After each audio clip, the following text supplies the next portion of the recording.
hopefully this is going right. I just wanted to hop on here real quick. This is a very impromptu live, and I wanted to discuss things sticking on my head, the disease of not-enoughism and how that is applicable right now to why I haven't even been online for a while as far as going on and making videos. I put that aside for a while because of this disease that seems to just plague so many people at such an intense level.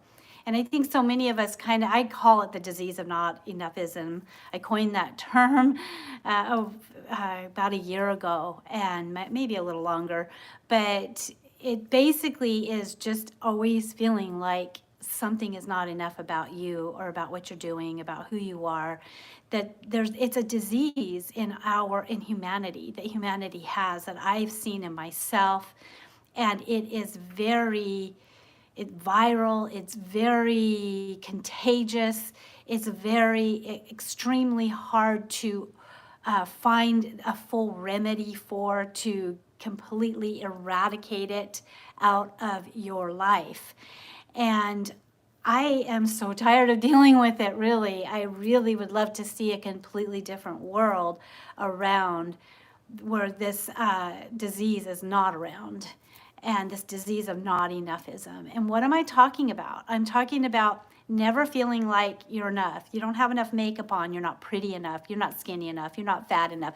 You're not quiet enough. You're not noisy enough. Your home isn't enough. You don't live in the right neighborhood.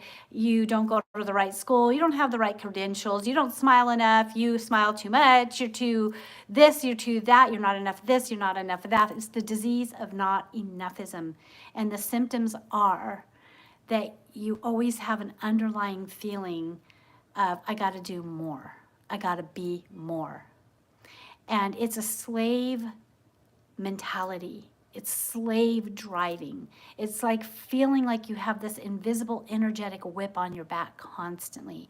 And you could have a good day where you've done a lot, but you go to bed at night and you start thinking about all the things that are still wrong about you and your life, and what you still need to do and what isn't enough in you and in the world and in the people around you, in your relationship, in whatever it is, you know. And so for me to be able to come on here and impromptu live and just speak on something freely, this is me literally trying to kill off this disease of not enoughism and trying to say, hey, I'm going to get on there and I'm just going to be who I am, and I'm just going to say what's on my mind. And it's not going to be, oh, I got these 5 steps and these 3 steps and this beautiful title. And I don't know if anybody will ever watch it. And but you know, I hope somebody does, of course, you know, but I don't know that they will. And I'm not going to shut up because I'm worried about it's not enough. It's not enough. I'm not enough. I'm too old. I'm too this. I'm not enough of that. I'm not enough of this. You know, I don't know about the rest of you, but do you feel this? Do you feel this? I feel this constantly in my life. And I work, believe me, I work on my energy, oh, gosh, as much as the next person, I work on my energy nonstop because I had very, very difficult beginnings. Like so many others, very traumatic and difficult beginnings. I didn't have the love and the support and the nurturing environment that a child needs. And because of that, I ended up being a very insecure person and had so many emotional and mental issues that I've had to overcome in life. And this disease of not enoughism is probably the most persistent of them all. And for me, the overcoming of it is saying, like, literally just not giving a fuck anymore. And literally just saying, I don't care if I'm not enough. I don't care if it's not enough. But it has its roots. And the reason why I believe that it is such a hard thing to uproot is because its roots are entrenched and entangled down deep, deep, deep, deep down in survival. So it goes right down to the core of, am I going to survive? And not wanting to experience intense amounts of trauma and pain that we see, that we're going, oh my God, I don't want to have to go through something like that. I don't want to have to be one of those people that are out and living in a tent, or I don't want to have to be one of those people that just had everything taken away from them, or, just all this stuff you see, and this survival mode kicks in. And so you think, okay, whatever I have to do, I'm going to do. I'm going to get on top of it. I'm going to have a good income. I'm going to make something of myself. So you start looking, well, how is people doing that? What's the road to this, to make something of myself, to be something? And that is just a plethora of, it's like a circus. It's like a freaking circus out there. Jump through these loops, and you keep jumping and jumping and jumping and jumping and jumping through loops. And is it good enough? Is it good enough? Am I getting results? And then you have all these people touting, oh, I have 7 figures, 6 figures. I've made it. I've done it. And follow me and do what I do. Here's my loops. Start jumping through. Let me show you the loops to jump through. And then you jump through their loops and you think, okay, I want to get there. I want to get there. And it reminds me so much of what I read and learned about in history of the gold rush. Right? So there were so many people that uprooted their lives because people say, there's gold here. I struck it rich. I struck it rich. So we'd have 1, 2, 3 people that struck it rich. And then you had a mass migration of people that would go to that area and do all the things and leave everything they have and uproot their lives so they could go strike it rich. And they would die, literally die in poverty, trying to strike it rich, literally die in poverty.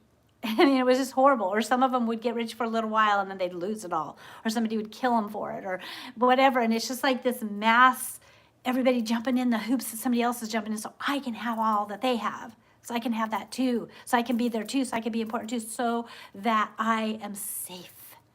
So I can finally feel safe if I have enough money, if I have the right guy, if I have the nice family, if I smile the right smile, if I weigh the right amount of weight, and then I'll get the perfect guy. Or if I smile the right smile, then people will really like me. If I'm interesting enough, then people will watch my channel and they'll want to hear what I have to say, and people will follow me. And it's just perpetuating this disease. And I say dis-ease like that. It's dis-ease. It lacks ease and flow and the enjoyment of life. And some of that's fine. To play a game and want to win a game, that's fine when it's fun. When it's because you just want to do that because you want to prove to yourself that you can win that game. You just want to do it for fun because that's just what you want to do in life and you're enjoying that. That's one thing. But when it gets to this thing where you're constantly cortisol, right? The hormone cortisol, I think it is, that is just running and coursing through your veins constantly because you can't even relax fully. You can't even really laugh heartily. You cannot kick back. You cannot sing a song. You cannot get up and dance. You can't do anything because that might not be cool enough. I might not sound good enough. Oh, if I laugh out loud like that, everybody might stare at me, wonder why I'm laughing, right? And it's this whole thing of, so no. All I got to do is prove myself. I'm interesting. And it's all in survival. It's all about survival. It's about surviving, wanting to have, we all need connection. So wanting this connection with other people and deeply, deeply desiring this connection with other people. And yet the cost, the price that we pay. And I don't know about you, but I mean, we're in this world and most of us don't remember where we came from, why we're here, or where we're going. So we're completely dependent on intuition, maybe dreams, people that have near-death experiences, science, just stuff. And all of that shifts and changes. I always say life is like a kaleidoscope. You look in those beautiful kaleidoscopes when you're little and you look inside of them and you would turn it and everything would move around and the colors and right. And it was so beautiful and neat to look at, right? But nothing formed into anything that was permanent.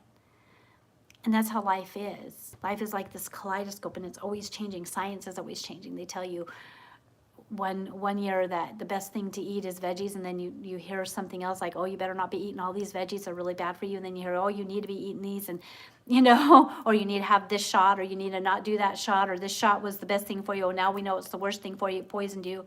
I mean, nobody knows what to even anchor into to feel like they could survive. So how do we move past? I'd love for this to be a conversation. How do you move past? And I know what a lot of people will say, and I've tried so many of the different things. A lot of people are going to say, oh, you just got to have faith. You got to have faith. You got to anchor down in your belief in God. Oh, let me get the Bible out, start reading you. Well, let me tell you, I've read the Bible front and cover. I've prayed. I've had my born again experience. I've had many, many years of service in church, right? And still so much insecurity coming out, even in the midst of having so much faith. Because even in that, I never felt like I was enough. I've never just felt like I was enough. Not that I've never come to places where I feel high and happy. I've had many, many happy moments, many times of laughing with friends, holding my babies in my arms were the most beautiful moments. I mean, I couldn't have stepped on the moon and been more ecstatic than having a baby put in my arms, my own baby. So, I mean, I've had moments, but it's like that kaleidoscope, they don't stay there.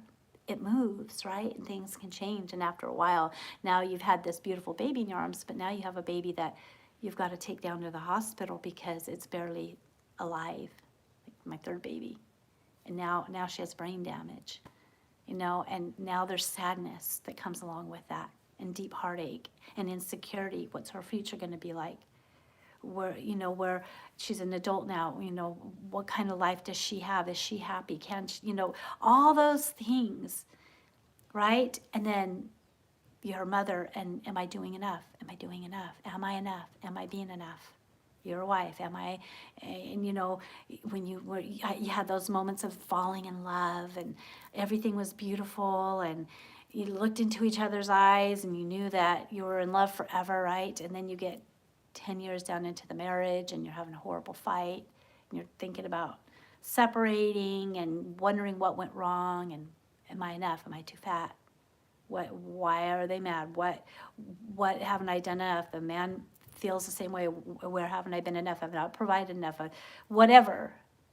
Some of them, some people just give up and just become like they don't even care. They just give up and just become the worst version of themselves because they're so sick of trying and not feeling like they can never be enough. So I'm just going to be the worst version of myself. At least I feel good when I'm drunk. At least I feel good when I'm high. I feel better than this.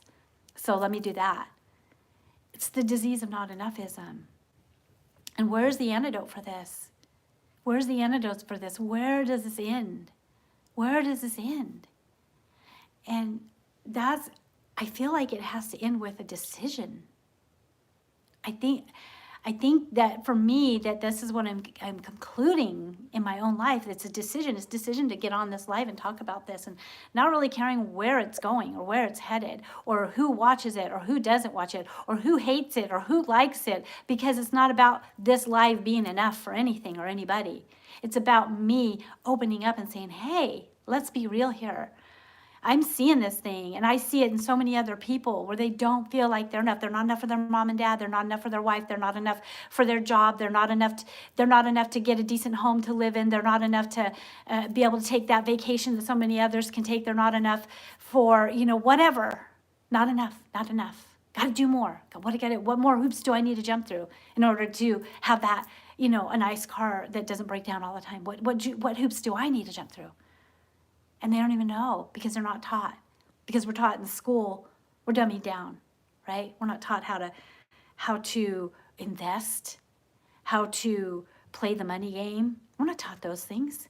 We're not taught how to have psychology, how to have good conversations, how to communicate. We're not taught those things. No, it's all politicized. It's all politicized. It's all about power grabs. Let's see how we can induct them into this mindset, the slave mentality mindset of jump through the hoops. Keep jumping through the hoops. Look, there's a hot dog here. There's a little bit of gold. Ooh, and pull back a little bit more. Keep jumping. Keep coming. Jump through my hoops. Jump through my hoops. You'll get there eventually. You'll be enough eventually. And you get old.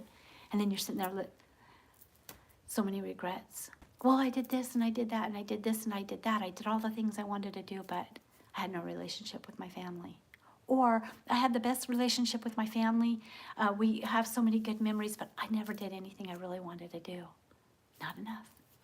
No matter which way you look at it, which way you turn, there's this disease that sits like a nagging infection, emotional infection. And sometimes we're able to shrug it off and ignore it. And other times we go to bed and we can't even sleep because it's bothering us so deeply. I'm not enough. Haven't been enough. Haven't done enough. Haven't been wise enough. Haven't been frugal enough. Haven't been generous enough. I'm not enough. I'm not enough. Not enough. Something's wrong with me. Not enough. It's a disease. And I think we have to starve it by just deciding, I'm not listening, I'm not feeding that. And how do you not feed that any longer? How do you not feed that any longer? You have to let go of survival mode and fear. You got to let go, and you have to just literally live in the present, and you have to starve it. And when you see it coming up, you don't move on it. I'm not enough. I'm not enough. I better run out and not eat because for a week and go on a fast because I just got on the scale and I'm definitely not enough now. I'm definitely way over my BMI or whatever you call it, right? Not enough. Let me move on that. Throw the damn scale away, right?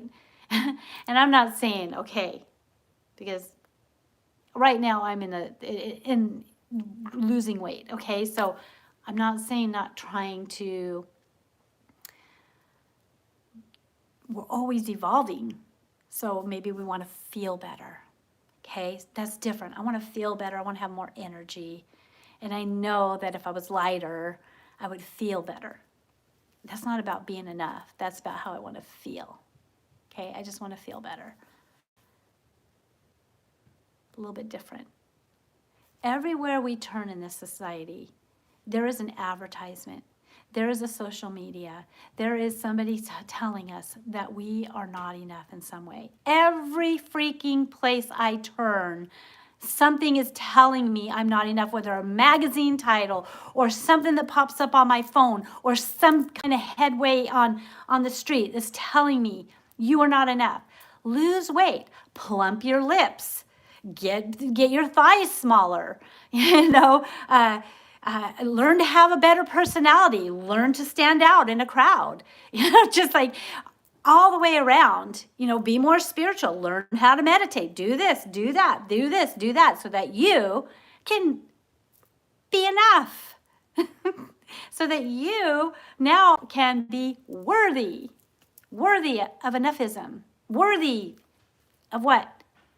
You cannot put a price on life and on a soul. Worthy shouldn't even be a word in our vocabulary about us, whether we're worthy or not, because now we are weighing ourselves like an object, and that, I'm telling you, will feed not-enoughism like nothing else. We are priceless. We are priceless. You cannot put a price on the life force that we have inside of us, that we came into this body. You cannot put a price on that.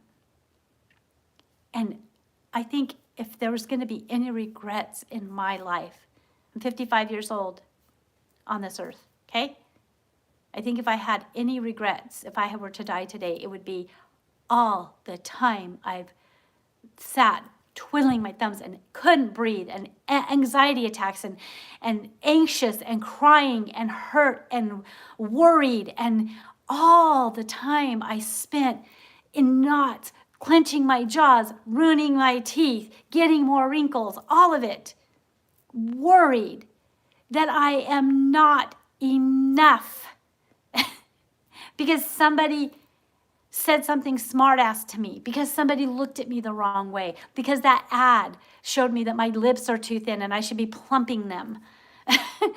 Because my hair is not as thick as it used to be. It's been falling out because I wasn't the perfect mother or the perfect wife according to what it is now, today, because it changes every generation, right?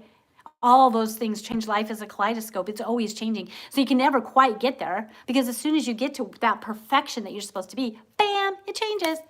The perfection is being really skinny now. Bam! Now the perfection is having a big butt and a big boobs and big lips and big everything, right? It changes. It changes. And what are we doing it for?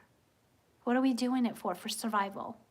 Because we have this innate part of us that believes that we'll be annihilated. We need our family system. We need each other. Like we know as a baby when we come into this world, we are not going to survive unless we have adults that help care for us. We can't just survive. There's no way we're going to survive. We need something or someone to intervene for our survival. And so when this world around us starts telling us you're not enough, we take that seriously. We take that to heart, because that was our survival. But yet, when we go to take care of a baby, we never think to that baby, oh, we're only going to take care of you if you're enough. If you're not enough, we're not going to feed you. That's considered abuse. And yet we abuse ourselves in the same way. We abuse our citizens in the same way. And the people around us, when we tell them, oh, unless you jump through our hoops and show that you're enough to us, too bad for you. Oh, you're enough for us because you get on a stage and you entertain us. So billions of dollars, have whatever you want. But you're not enough for us because you don't even have an education. You're not enough. Go make something out of your life. Impress us. Impress who? Who the fuck are we supposed to be impressing anyways? Seriously. Literally, we have to revamp our entire mindset, our entire way of how we look at life and people. And I don't know. Nobody may ever hear this, but I'm going to say it anyways on my live.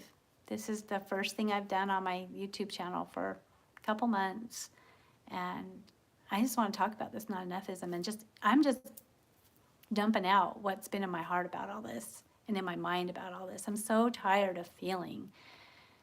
I am so tired of that feeling. Like no matter what I do, and like I said, I work on my energy constantly. I even have my cauldron, my daily cauldron, my journal that every day you mix up your magical day, and it helps you to, it's specifically designed for people who have never really put themselves at the center of their lives. They've always been giving. And usually that stems from very dysfunctional family beginnings, which most people have anymore. The few are the children that can say, I had a completely happy childhood. So, I work on my energy all the time, but yet I still see this. Something goes haywire, and I'm thinking, and instead of it just being, okay, this is going wrong in my life, right? This is going, or this isn't something, or this is a threat to what I have right now, okay? Instead of it just being a threat and let's see what we could do about it, now it's about my worth. Now it's about, oh, you didn't do enough. You aren't enough. You don't have enough. You don't jump through the same hoops as everybody else. So you're not going to have what everybody else has. You need to jump through their hoops. You need to get in the box. And just always looking in the mirror and, what do you see when you look in the mirror? I've done so much better in this. I've done a lot of mirror work, but, you look in the mirror and you stay there for any amount of time, and, you're like looking at your flaws. Or you get ready to get in the shower, and you look at your body and think, oh my God. Or you go to get new clothes, and I need to lose weight. You have these clothes that are designed for bodies that are enough. And your body is not enough. That's why clothes don't fit. It's not because bad designers, it's because you're not enough. Go take care of your body and you'll be enough and you'll fit in our clothes. I say that because I learned that actually in women's history, that women didn't really have as much of an issue about the size of their body until they started manufacturing clothes and they started labeling small, medium, and large. And then, you know, of course, there was extra large, and they had to be specially bought. And so now they were like, oh, well, the thing to be is small. But medium, okay. But large, and extra large, oh, how shameful. God forbid. I'm not enough. It's insanity. It's insanity, people. It is complete insanity. And I'm done with it. I don't know about you, but I am so done with it. You know, I'm just ready to be enough. Not even that. I'm just ready to be done with the word enough when it comes to myself, or worthy. I'm done with that word and applying that to my life force, who I am as a person, worthy or unworthy, deserving or undeserving, enough or not enough. I'm done with those words. They're not even applicable. They're not even applicable to me, to you, to somebody who is priceless. They're not even applicable. Any of you that have had a baby, your own child, or a sister or somebody that's had a baby that you've held in your arms, tell me, would you apply that? Are you deserving or undeserving, worthy or unworthy, enough or not enough? You wouldn't even think about it at that stage. And yet we get to this stage and that's all we do, is try to figure out whether we are enough or not enough. And I'm sick of it, you guys. I am so sick of that narrative. It's time to shift that narrative. It's time to remove those words from our vocabulary when it comes to humanity, to your life force, to who you are. Every soul is precious. No doubt there are people out there, souls, people that have, for whatever reason, psychopathed out. Born that way, not born that way. No doubt that needs to be dealt with. But you can still remove the worthy, the unworthy, the deserving, the undeserving, the enough, the not enough, and just deal with what is. This is dangerous. How do we deal with it? Right? So even in those cases, those are still lives and souls. And I know this could be a conversation that could carry on. I could probably do a whole YouTube channel on this very conversation, on just removing the vocabulary of enough and not enough. When it comes, like, it's completely non-applicable to the human spirit, to you as a person. Doesn't mean I never challenge myself. If I want to challenge myself and I'm going to have fun at it, and I'm going to enjoy it, so be it. But if it comes to a place where that challenge, whether I achieve it or don't achieve it, is I'm holding some kind of worth around it, worth, deserving, enough or not enough, then it's toxic. Then it's feeding this toxic narrative, this toxic disease of not-enoughism. It's a sick disease, people. It's a sick disease. I think it's the worst disease that humanity is dealing with in this world. It's the worst disease out there, in my humble opinion. Love to hear your comments on this. Love to hear how you feel about it. Love to hear if you're struggling with worthiness or not being enough or deserving or undeserving, you know. Okay, I think that's all for now. Now if I can figure out how to stop the video.